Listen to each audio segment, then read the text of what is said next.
नमस्कार, आप देख रहे हैं सिटी पोस्ट लाइव और मैं हूं आपके साथ हर्षिता प्रताप सिंह।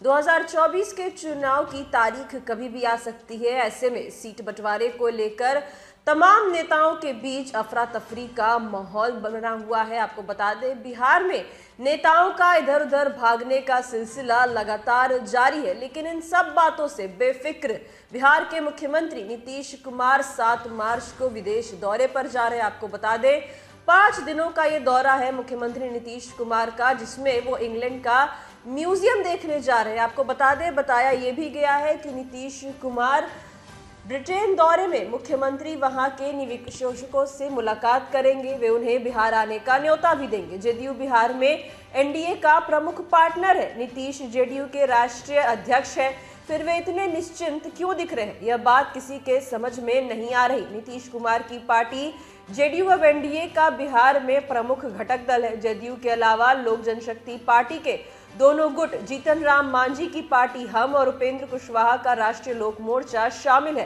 प्रधानमंत्री के 2 मार्च के बिहार आगमन पर जेडीयू और पशुपति पारस के गुट वाली लोजपा के नेता तो मंच पर रहे, लेकिन लोजपा रामविलास के अध्यक्ष चिराग पासवान और राष्ट्रीय लोक मोर्चा के उपेंद्र कुशवाहा पीएम के कार्यक्रम में शामिल नहीं हुए। इसकी कोई स्पष्ट वजह दोनों नेताओं की ओर से बताई नहीं गई है, पर दोनों के तार नीतीश कुमार से जोड़े जा रहे हैं। उपेंद्र कुशवाहा ने नीतीश कुमार से अनबन के कारण ही जेडीयू छोड़कर अपनी अलग पार्टी बनाई है, जबकि चिराग पासवान को नीतीश कुमार अपना सबसे बड़ा दुश्मन मानते हैं। नीतीश कुमार की एनडीए में वापसी के बाद दोनों को उनके हिस्से में मिलने वाली लोकसभा सीटों पर खतरा मंडराता दिख रहा है। बहरहाल नीतीश कुमार एनडीए के सभी घटक दलों में सबसे अधिक निश्चिंत नजर आ रहे हैं। यहाँ भाजपा ने अपने उम्मीदवारों की लिस्ट जारी करना शुरू कर दी है। वहीं नीतीश कुमार गहमा गहमी से बेफिक्र होकर विदेश दौरे पर जा रहे हैं। इससे यही संकेत मिलता है कि भाजपा ने उनकी सीटें सुरक्षित कर दी है और वे इससे संतुष्ट है। जेडीयू के नेता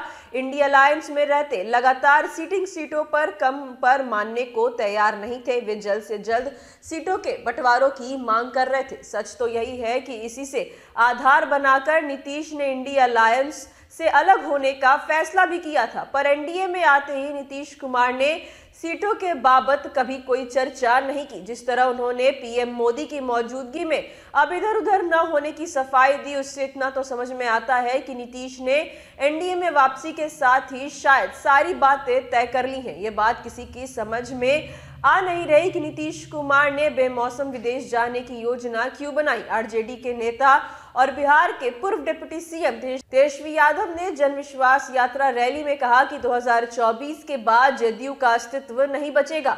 उनके इस बयान में दम इसलिए दिखता है कि जेडीयू में सीटों को लेकर जिस तरह का सन्नाटा पसरा है, वैसे में कुछ अप्रत्याशित हो जाए तो आश्चर्य नहीं है। जेडीयू के सिटिंग सांसदों ने नीतीश कुमार को पहले ही बता दिया कि वे भाजपा के साथ ज्यादा कंफर्टेबल फील करते हैं। कहीं ऐसा तो नहीं कि नीतीश ने भाजपा के साथ अपनी पार्टी के विलय की कोई डील कर रखी है। पिछले लोकसभा चुनाव में भाजपा और जेडीयू 17 सीटों पर लड़े थे।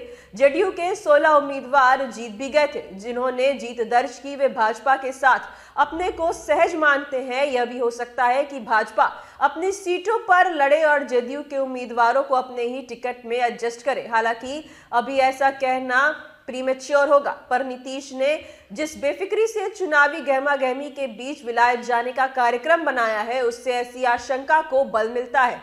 राजनीति में कब क्या हो जाए कहना मुश्किल है। साल 2022 में मरते दम तक भाजपा के साथ न जाने का शपथ लेने वाले नीतीश कुमार अगर दोबारा उसके साथ सट जाते हैं तो अब इधर उधर न जाने का पीएम के समक्ष वादा करते हैं, तो राजनीति के तिकड़म को समझना थोड़ा मुश्किल तो हो ही जाता है। पिछली बार लोकसभा चुनाव में एनडीए में सीटों के 3 ही दल दावेदार थे। भाजपा और जेडीयू ने 34 सीटें बराबर बांट ली थी और 6 सीटों में लोजपा के खाते में आई थी। इस बार लोजपा के 2 खेमे में हैं।